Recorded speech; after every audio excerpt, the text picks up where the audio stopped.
कई बार ज़िंदगी में ऐसा समय आता है जब तुम्हें अपने आसपास सिर्फ और सिर्फ अंधकार ही अंधकार दिखाई देता है और कोई भी रोशनी की किरण दिखाई नहीं देती और तुम बहुत परेशान हो जाते हो, बेचैन हो जाते हो और तुम्हें समझ नहीं आता कि तुम्हारे काम होंगे कैसे।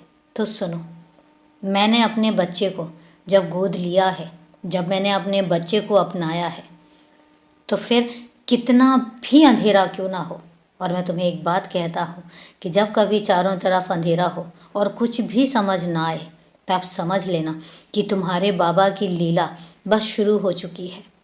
और जब मेरी लीला का सूरज चमकता है, तब कोई भी अंधकार, कितना भी अंधेरा क्यों ना हो, टिक नहीं सकता। फिर रोशनी और जो मेरा सूरज है जब चमकता है, तो तुम्हारी ज़िंदगी में अंधेरी की एक किरण भी नहीं रह जाती और तुम्हारी ज़िंदगी में अंधकार तो मैं कभी आने ही नहीं दूंगा। तुम्हारा आने वाला कल बहुत ऊर्जावान है, बहुत प्रकाश से भरा हुआ है, अंधेरा तो है ही नहीं कहीं।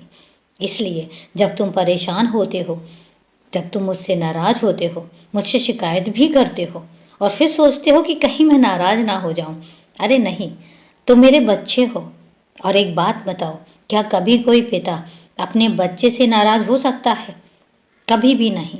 मेरी नाराज़गी तुमसे कभी थी ही नहीं। ये हो सकता है कि कई बार तुम्हारे मन के मुताबिक काम ना हो और तुम्हें ऐसा लगे कि तुम्हारा बाबा तुमसे नाराज़ हो गया है, लेकिन मैं नाराज़ नहीं होता हूँ।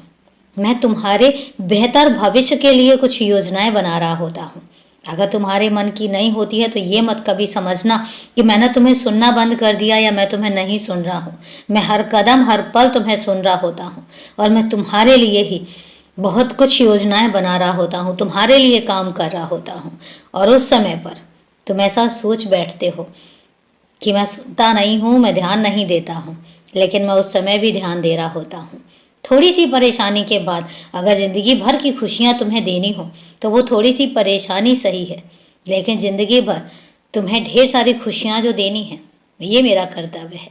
तो इसलिए हमेशा खुश रहा करो, उदास मत हुआ करो। और अभी के लिए शुभ रात्रि मेरे बच्चे।